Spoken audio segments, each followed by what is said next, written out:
What if I told you the CIA, the Mafia, and the Vatican once worked together? This CIA Mafia Vatican alliance helped shape the modern global financial system. Not in theory, in secret deals hidden during the Cold War. This is the Cold War financial conspiracy they never wanted exposed. At the center, the Vatican Bank scandal and a shadow banking system. CIA money laundering history financed CIA covert operations during the Cold War. And it all leads to Roberto Calvi, known as God's banker. The Banco Ambrosiano collapse ended beneath Blackfriars Bridge in London. This isn't conspiracy theory. It's hidden history and global financial manipulation. Stay with me, and you'll see how power elites and corruption truly operate. Imagine this image for just a few seconds. A Catholic cardinal, dressed in sacred red robes, kneeling in prayer. A Sicilian mafia boss, calmly stacking piles of dirty cash. And between them, a CIA agent trained at an Ivy League school, checking his watch while holding a folder stamped "Top Secret." This doesn't sound like history. It sounds like fiction, but it isn't. This single room explains how the modern global financial system was truly born. Because here is the promise of this video. What you are about to see will completely change the way you understand money, power, and institutions. This story doesn't end in a boardroom or a courtroom. It ends with a banker hanging under a bridge in London. So ask yourself this question. What could the Vatican, the Mafia, and the CIA possibly have in common? On the surface, nothing.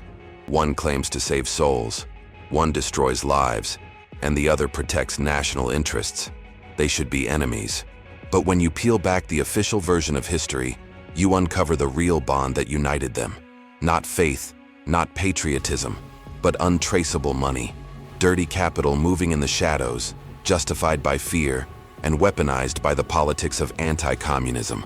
If you've ever watched the financial news and felt like there's a hidden game being played behind the scenes, you're not imagining things. The scandals, the offshore accounts, the tax havens, the money that disappears without explanation, none of this is accidental. What you're about to discover is where that system was first engineered. During the Cold War, these three forces didn't just form an alliance. They created the first truly global shadow banking machine. The world we live in today feels modern. Digital money, shell companies, secret accounts. But the architecture of corruption was designed decades ago. It was perfected when the sanctity of the church became the perfect cover for the dirtiest money on earth. Heroin profits from New York streets were quietly washed through religious institutions and redirected to fund secret wars against Soviet influence. The Mafia cleaned its cash. The CIA financed black operations without oversight. And the Vatican secured its financial independence while defending the faith from what it called the Red Menace. Stay with me, because this story goes far beyond suitcases of cash in dark alleys. This is the moment when organized crime stopped being just violence and intimidation and became a business model for global finance. The rules that allow billions to vanish today were written here, by men who believed the ends justified everything. But to understand how this machine was built and why it eventually collapsed in one of the most disturbing deaths in modern financial history, we need to go back to the fear that started it all. A post-war panic so intense that it forced the so-called good guys to shake hands with the devil. Because the first brick of this corruption was laid in a moment when the West believed it was about to lose everything. That fear was simple and ao mesmo tempo devastador. The potential collapse of Italy into Soviet hands. In the late 1940s, the Iron Curtain was sliding across Europe like a shadow, and the Vatican was terrified that Rome would be next. This wasn't a time for idealism. It was a moment of absolute desperation. And desperation has a way of bending morality. It makes people justify the unjustifiable. It blurs the line between right and wrong until that line simply disappears. In moments like this, a mob boss stops looking like a criminal and starts looking like a necessary ally. And this is where I want you to pause for just a second. Because if you've ever looked at history, or even the news today, and felt that quiet frustration, that sense that the powerful play by a completely different set of rules, then you're not alone. That uncomfortable feeling you're having right now, that's the point. So, let me ask you just one question. In moments of extreme crisis, do the ends ever truly justify the means? Drop your answer in the comments, because this isn't just a story I'm telling you. It's an investigation we're unfolding together. Now back to that moment in post-war Europe. The CIA had a strategy. The Mafia had muscle on the ground, intimidating voters, breaking strikes, controlling streets and docks. But there was a problem no amount of brute force could solve. Money. Not just a little money, millions of dollars in cash that needed to cross borders without customs agents, tax inspectors, or journalists asking uncomfortable questions. They needed a vehicle, a vessel, a financial blind spot. They needed a bank that wasn't technically a bank, a sovereign entity that existed outside the reach of national laws. And that search would lead them to one of the most protected institutions on Earth, a place where faith, power, and money quietly intersected. And that entity had a name that sounded almost untouchable: the Institute for the Works of Religion. Most people know it simply as the Vatican Bank. But here's the part most history books rush past. This bank didn't become powerful by accident. It became essential because of fear. Raw, post-war fear. In 1945, Europe wasn't just damaged, it was hollowed out. Cities were rubble, economies were dead, and millions of people were desperate enough to believe in anything that promised order. And in that vacuum, one force stood out as disciplined, organized, and ready to take control: communism. Now ask yourself this: when the world feels like it's collapsing, who do people listen to first? Idealists, or those who promise certainty? For the CIA, this wasn't a policy disagreement. It was an existential threat. Italy sat at the center of the Mediterranean, politically fragile and economically broken. If Italy voted communist, the fear was simple. France could follow, then Germany, then the rest of Western Europe. The domino theory wasn't abstract. It felt inevitable. So the mission became brutally clear. Italy had to stay in the Western sphere of influence, no matter the cost. But here's the first uncomfortable truth: democracy isn't cheap, and manipulating democracy is even more expensive. Funding parties, bribing union leaders, flooding the media with propaganda. This required millions in cash, money that Congress would never officially approve for election rigging abroad. So the operation couldn't exist on paper. It had to live in the shadows. No signatures, no audits, no oversight. And this is where everything quietly changes, because the intelligence community needed money that was vast, liquid, and invisible. So let me ask you something simple. Who already had massive piles of cash they couldn't explain? The Mafia. After the war, organized crime had re-established itself in Italy, partly thanks to cooperation with Allied forces during the invasion of Sicily. They controlled ports, unions, neighborhoods, and more importantly, heroin routes. The money was flowing, but it was radioactive. Dirty cash is useless if spending it gets you arrested. Here's the symmetry that makes this alliance so dangerous. The Mafia had the money, but no legitimacy. The CIA had legitimacy, but no money. A perfect match. A marriage of convenience forged in fear. But there was still a problem. They needed a place, a neutral zone, a financial washing machine that existed above national law. And here's the part almost no one talks about. The Vatican wasn't dragged into this. It stepped in willingly, because the Church was just as terrified of communism as Washington was. To the Pope, communism wasn't just political, it was godless, an ideology that threatened the very survival of the Church itself. This shared enemy created a moral shortcut, a loophole in conscience, one that made it possible for holy men to shake hands with criminals and sleep at night believing they were saving the world. This is the real foundation of the system. Corruption didn't start with greed, it started with justification. So the deal was struck. The Mafia funneled its illicit profits, money soaked in addiction and violence, into the Vatican Bank. And here's why that mattered. The Vatican is a sovereign state. Its bank isn't subject to Italian law, international regulations, or external audits. Once the money crossed that threshold, it stopped being drug money. It became church assets, clean on paper, untouchable in practice. From there, the funds moved freely to CIA front organizations, to anti-communist militias, to political campaigns in Italy, and later, far beyond Europe. Everyone won. The mafia laundered its cash. The CIA funded black operations without congressional oversight, and the church secured its political survival in a rapidly changing world. But pause for a moment and really absorb what that means. The moral authority of the Western world became the primary vehicle for laundering organized crime capital. The fight for freedom was being financed by heroin profits. This wasn't a rogue operation. This was the system doing exactly what it was designed to do under pressure. And once it worked, it didn't stop. The pipeline stayed open. The shell companies multiplied.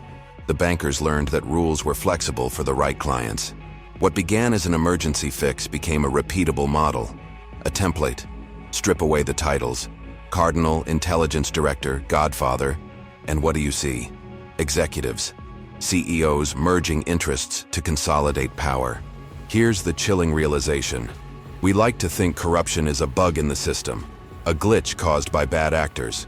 But when you look at this alliance, another possibility emerges.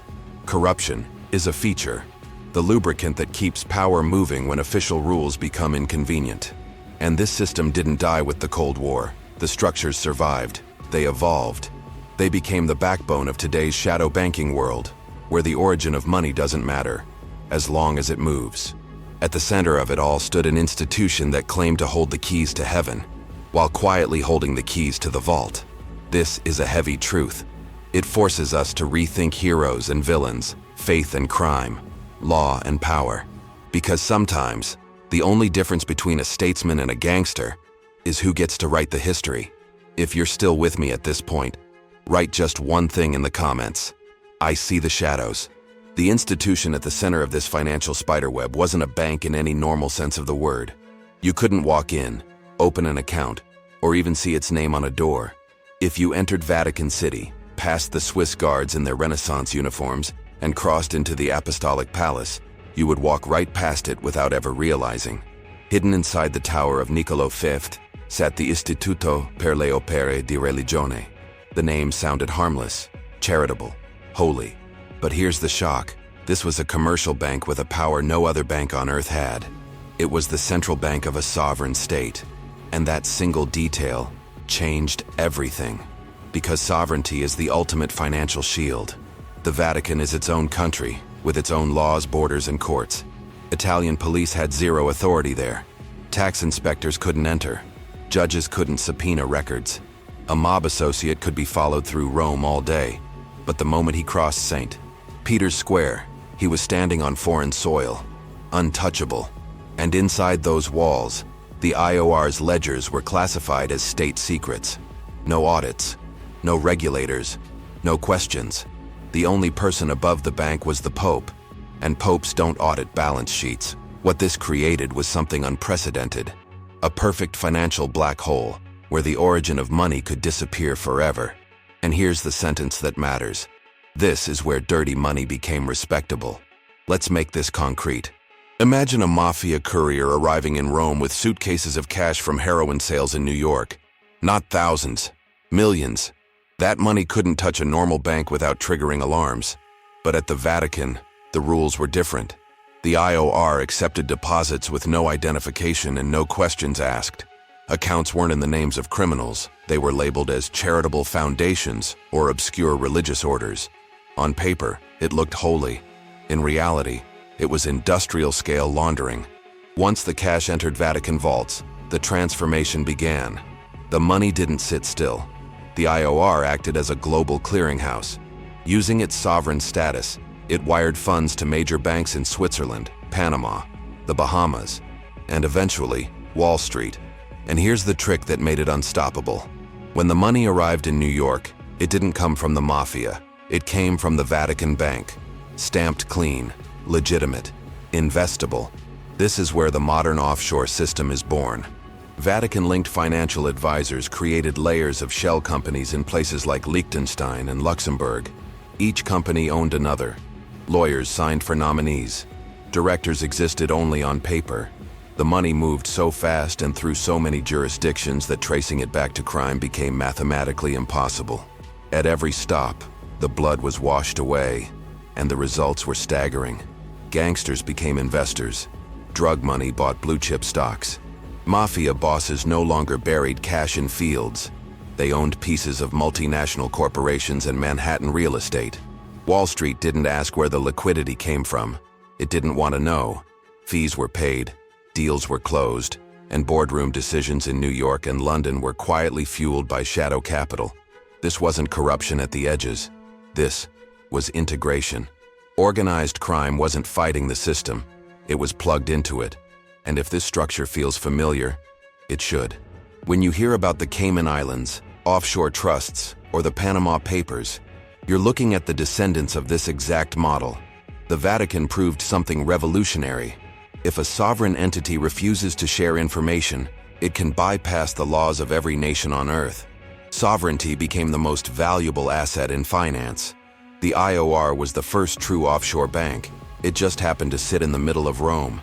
And that leads to an uncomfortable realization. Yes, post-war prosperity was driven by innovation and industry. But part of that growth was also lubricated by criminal money, sanitized by the church, and protected by intelligence agencies. The system worked so well that it might have continued forever, if not for human nature. Because systems don't fail, people do. The men running this machine grew arrogant, greedy, reckless.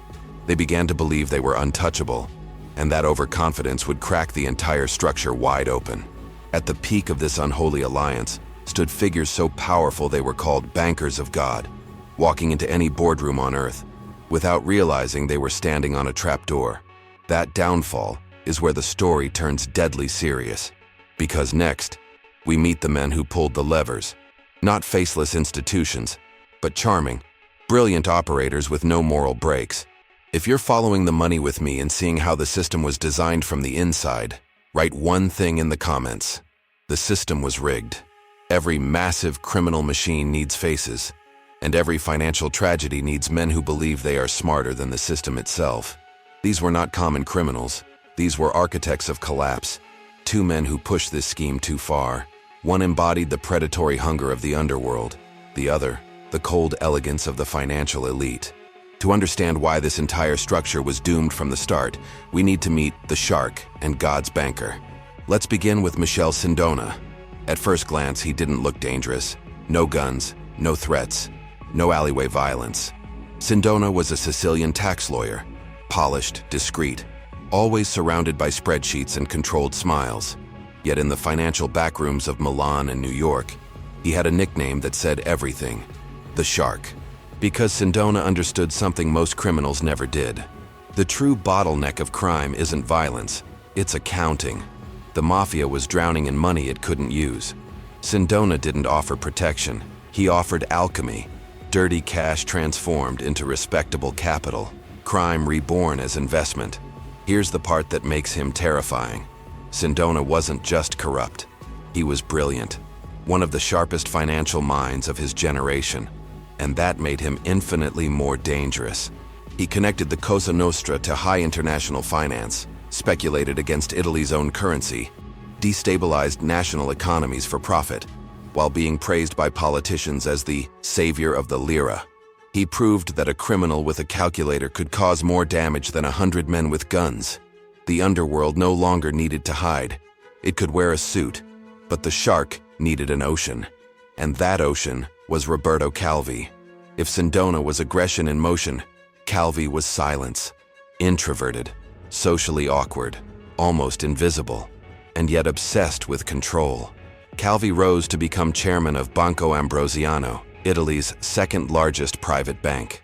That's where he earned the nickname that would haunt history, God's banker. Not because of faith, but because he became the man trusted with the Vatican's financial secrets. And the moment Calvi realized what that truly meant, there was no turning back. This is where everything crosses the point of no return. Sindona was the mentor, Calvi the protege. Sindona introduced him to the Vatican's inner circle, especially Bishop Paul Marcinkus, head of the IOR. From that moment on, a sealed triangle of power emerged: Mafia, Banco Ambrosiano, and the Vatican. And Calvi saw what no one else fully grasped. The church wasn't just a client, it was perfect collateral. And that's when they went too far. Calvi built a vast web of shell companies in tax havens like Panama and the Bahamas. Companies with no employees, no operations, no assets, just names on paper. Then came the masterstroke. Letters of patronage issued by the Vatican. Carefully worded documents that implied, without legally guaranteeing, that the Holy See stood behind those companies. Legally vague. Psychologically devastating. Because in global finance, a letter tied to the Vatican was worth more than any audited balance sheet. Armed with those letters, Calvi walked into banks in London, New York, and Zurich, and the vaults opened. Hundreds of millions of dollars were loaned under the belief they were backed by the Vatican itself. In reality, they were backing emptiness. The money cycled back into the system, inflating stock prices, propping up failing companies, and keeping the illusion alive. A global Ponzi scheme disguised as respectable international finance. A skyscraper built on quicksand. And the most dangerous part? They started believing it could never end. At its peak, Banco Ambrosiano wasn't just a bank. It was a geopolitical slush fund, financing anti-communist movements in Eastern Europe, funding right-wing dictatorships in Latin America, playing both sides of the Cold War and taking a cut every time. They always won, until they didn't. The warning signs were always there. They used faith as fuel, the literal faith of church donors and the blind faith of financial markets, to inflate a bubble of pure debt. And when you do that with mafia money, there is no bankruptcy protection, no restructuring, no forgiveness. There is only collection, and the bill always comes due. What makes this truly disturbing is how respectable it all looked. These men didn't meet in basements. They signed contracts in palaces. They were celebrated by the press, named Men of the Year, pillars of the establishment. Yet their business model was no different from a street hustler's shell game, just with more zeros and fewer witnesses. They monetized reputation, monetized faith, monetized the cross. Here's the unavoidable truth. When money is sustained only by confidence, collapse isn't a possibility, it's a certainty. All it takes is one person asking to see the cash, one slowdown in credit, one crack, and the entire structure implodes. They were riding a tiger, too powerful to stop, too smart to pretend innocence, trapped inside the machine they built. And when the cracks finally appeared, escape was no longer an option. This story echoes into our present, in 2008, in the fall of financial giants, in crypto empires sold as revolutions. Same formula, same illusions, same monsters. If this dive into the psychology of these financial predators resonated with you, write one thing in the comments. Money creates monsters. The year was 1982, and the magic finally ran out. For more than a decade, the alliance between the Vatican, the Mafia, and the financial elite had operated in darkness, protected by arrogance and the belief that they were untouchable, too powerful to fail, too sacred to question. But there is one force that shows no mercy: mathematics. Numbers don't care about faith, politics, or secrets. And at Banco Ambrosiano, the numbers stopped lying. A hole appeared in the balance sheet. Nearly $1.3 billion missing. In the early 1980s, this wasn't just a loss. It was a financial singularity, big enough to destroy banks, big enough to expose everything. The famous letters of patronage from the Vatican, those vague promises that had kept creditors calm, suddenly meant nothing. The bluff was over. The curtain was coming down. And this is where power reveals its true face. When everything is working, everyone is your ally. Cardinals return your calls. Intelligence agencies protect you. The mafia smiles quietly. But the moment the system breaks, loyalty evaporates. The Vatican moved first. To save the institution, it sacrificed the man, publicly denied responsibility. No guarantees, no obligation. The CIA vanished into silence. Their black budgets were suddenly radioactive. And the mafia? The mafia doesn't negotiate defaults. It collects. Roberto Calvi understood immediately. The most powerful banker in Europe became the most alone man in the world. His passport was revoked. Criminal charges closed in. And far worse than prison awaited him: the men whose money had disappeared. Calvi stopped thinking like a financier and started thinking like prey. He ran. Rome, Venice, Trieste, Austria, Finally, London. A fake passport, a cheap disguise, a desperate hope that one last connection would save him. He hid in a small apartment in Chelsea. Curtains closed, phone nearby, waiting. No call came. And then came the morning of June 18th, 1982. A postal worker walking along the Thames looked up. Something was hanging beneath Blackfriars Bridge. A body.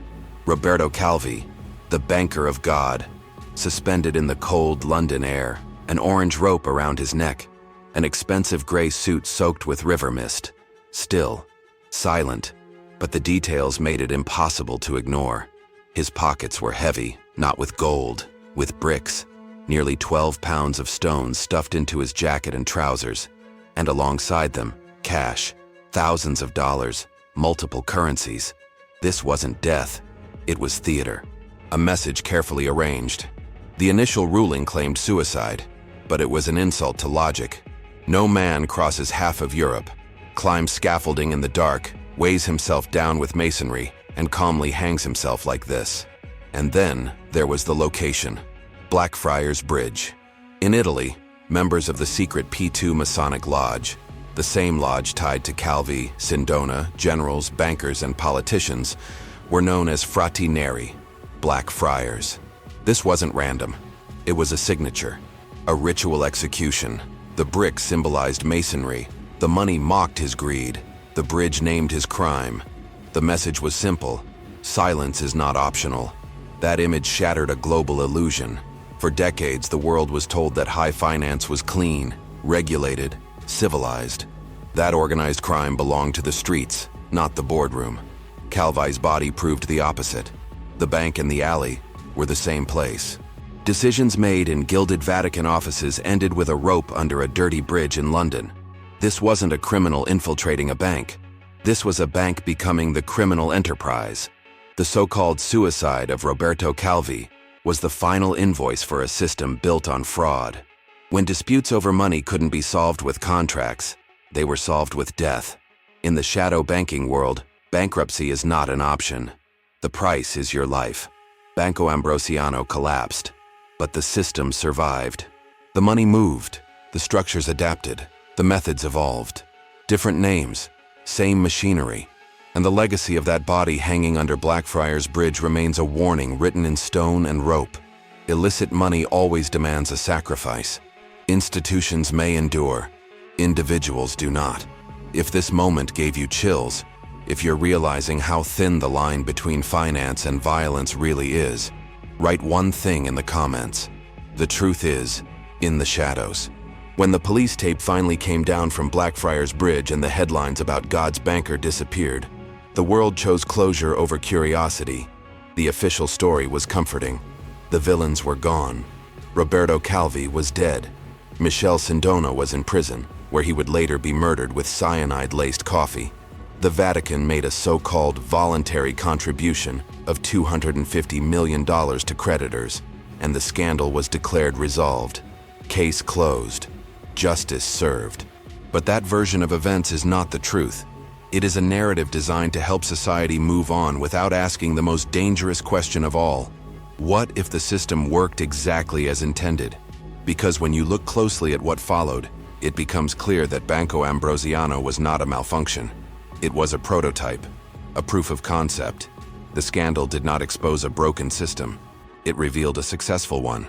The real lesson wasn't learned by the public. It was learned by bankers, regulators, intelligence agencies, and political elites. They understood that Calvi's mistake wasn't the crime itself. His mistake was losing control of it. The common myth is that Calvi's death marked the end of an era of reckless cowboy-style banking. In reality, it marked the beginning of its industrialization. Everything that made Ambrosiano possible, offshore shells, jurisdictional loopholes, sovereign immunity, plausible deniability, didn't disappear. It evolved. The crude paper trails and suitcases of cash were replaced by digital ledgers, algorithmic transfers, and legal structures so complex that even regulators struggled to explain them. What was once a scandal became a business model. You don't have to speculate about this evolution. We've already seen it, documented in real time. The Panama Papers, the Paradise Papers, the Pandora Papers, different names, Same architecture, offshore havens, phantom companies, trusts stacked on top of trusts. The same machinery once used to launder mafia money through the Vatican is now used by multinational corporations, heads of state, celebrities, and financial institutions that publicly preach transparency. The only thing that changed was scale. What Calvi did with millions, the modern system does with trillions. And here is where the story becomes truly unsettling. Organized crime didn't disappear, it rebranded. In the 1970s, power was enforced with violence you could see: guns, bombs, intimidation. Today, the violence is abstract. It arrives as a foreclosure letter, a collapsed pension fund, a currency crisis, a recession triggered not by failure, but by design. Why threaten a shopkeeper when you can manipulate interest rates? Why extort a neighborhood when you can short an entire economy? This is not hypothetical. LIBOR manipulation, the 2008 financial crisis, the systematic laundering failures exposed at institutions like HSBC and Danske Bank. Each case follows the same logic pioneered decades earlier. Profits are privatized, consequences are socialized, and accountability dissolves into fines that are quietly written off as the cost of doing business. The lesson learned from the Cold War wasn't morality, it was efficiency. Today's shadow banking system moves trillions of dollars beyond the reach of meaningful oversight. This money doesn't just come from drugs anymore. It comes from tax evasion, kleptocracies, environmental plunder, and corporate arbitrage. And just like in Calvi's time, this dark liquidity is not a parasite on the system. It is part of its bloodstream. Major institutions depend on it. Regulators tolerate it. Governments quietly rely on it. The relationship between the underworld and the overworld is no longer secret. It's structural. This is the uncomfortable truth history forces us to confront. Ethics in moments of power and profit are treated as optional. The same mindset that justified laundering heroin money to fight communism now justifies financial strategies that devastate millions in the name of market efficiency or shareholder value. The rhetoric changes. The logic does not. When Roberto Calvi was found hanging beneath Blackfriars Bridge, the public saw a shocking end. But the financial elite saw something else entirely. They saw proof that the system could survive exposure. That outrage fades. That responsibility can be diffused. That with the right lawyers, the right narrative, and the right institutions, almost anything can be absorbed and normalized. So when you look at the markets today, when you see banks deemed too big to fail, when you watch bailouts justified as necessities, when you sense that the rules simply don't apply equally, remember this story. Remember that the architecture of modern finance was not built on transparency or justice. It was built on precedents. And one of the most important of those precedents ended with a body swinging beneath a bridge in London. The past is not behind us. It is running quietly in the background like an operating system. And we are all living inside the structure it created. If this made you realize that the game didn't stop, it only evolved, leave a comment and write, "The game evolved." If you're still here, that already says everything. You're not looking for easy answers or polished myths. You stayed because you want to understand what operates beneath the surface, where power really moves. If this kind of investigation matters to you, subscribe now. That single click keeps this work alive and makes sure you're here when we expose the next layer of the system. And if this story made you question the official narrative, even for a moment, leave a like. It pushes this video to others who are ready to see the same uncomfortable truths. Before you go, let me know you were paying attention. Drop a comment and write, "I see the strings." I'll know exactly what you mean. This story doesn't end here. There's another piece of the puzzle waiting for you. Click the video on the screen, and let's keep pulling the thread.